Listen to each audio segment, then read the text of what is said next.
Joseph Stalin, bayangan yang membentuk Uni Soviet dengan besi dan strategi. Iosif Vissarionovich Dzhugashvili, yang kemudian dikenal sebagai Joseph Stalin, lahir pada 18 Desember 1878 di Gori, Georgia, dalam sebuah keluarga sederhana yang hidup dalam kemiskinan, kerasnya sifat sang ayah, dan kesalehan mendalam ibunya.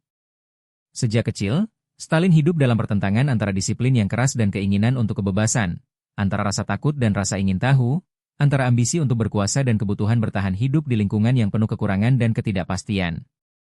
Pengalaman awal inilah yang menumbuhkan kecerdasan dingin, naluri strategis, dan tekad kuat yang kelak mendefinisikan seluruh hidupnya. Masa mudanya dihabiskan di sekolah-sekolah agama, kemudian di lingkaran revolusioner bawah tanah. Stalin segera bergabung dengan kaum Bolshevik, menyerap gagasan-gagasan Marxis dengan semangat yang berpadu dengan sifatnya yang teliti dan kemampuannya membangun rencana jangka panjang. Kemampuannya mengorganisasi, memanipulasi, dan mengantisipasi langkah kawan maupun lawan membuatnya menonjol di antara para revolusioner lainnya. Rekan-rekannya melihatnya sebagai sosok pendiam, tertutup, tetapi sangat perhitungan.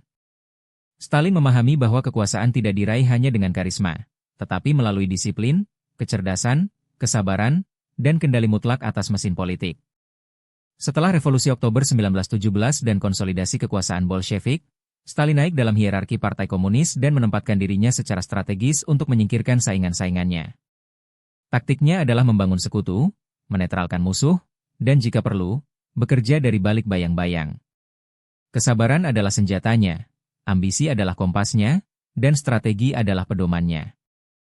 Setiap tindakan, setiap keputusan politik, dan setiap reorganisasi internal mencerminkan pemahamannya terhadap politik sebagai permainan catur, di mana setiap bida harus ditempatkan dengan presisi mutlak.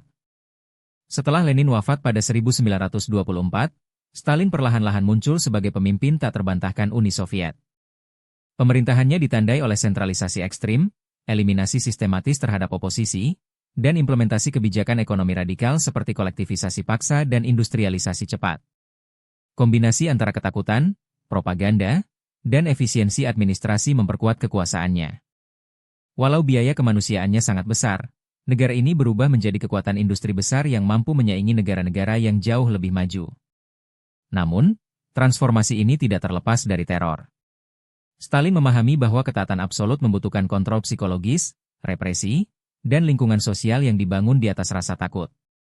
Pembersihan politik, pengadilan sandiwara, dan kontrol ketat atas informasi menciptakan masyarakat di mana keraguan saja dapat berarti hukuman mati.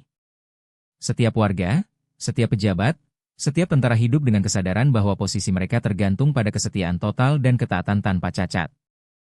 Selama Perang Dunia Kedua, Stalin menunjukkan sisi lain, sebagai ahli strategi militer yang mampu menggerakkan sumber daya besar dan mengambil keputusan ekstrim pada saat genting.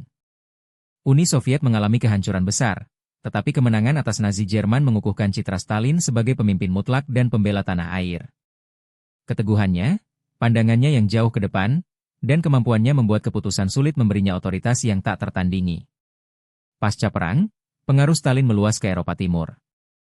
Pembentukan blok sosialis bukan hanya mencerminkan ambisi geopolitiknya, tetapi juga pemahamannya tentang keamanan dan stabilitas.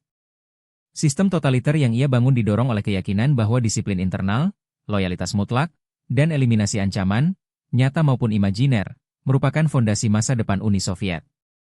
Stalin wafat pada 5 Maret 1953, meninggalkan warisan yang kompleks dan kontradiktif. Sebuah negara yang berubah menjadi kekuatan dunia, tetapi dipenuhi luka akibat teror, represi, dan kematian jutaan orang. Sosoknya menjadi simbol bagaimana kekuasaan dapat menciptakan kejayaan sekaligus kehancuran, bagaimana strategi dapat membangun sekaligus meruntuhkan, dan bagaimana kekuasaan absolut, tanpa penyeimbang, meninggalkan jejak yang tak terhapuskan dalam masyarakat dan ingatan kolektif. Berbeda dengan banyak pemimpin lainnya, Stalin tidak berusaha untuk dicintai. Ia ingin ditakuti dan dihormati. Kepemimpinannya yang dibangun atas kecerdasan, kendali, dan disiplin keras menunjukkan bahwa kekuasaan dijalankan bukan hanya melalui kekuatan, tetapi juga melalui pikiran. Jangan lupa untuk menyukai, membagikan, dan meninggalkan komentar. Tulis siapa yang ingin kamu lihat di video berikutnya. Mungkin kisah selanjutnya adalah pilihanmu.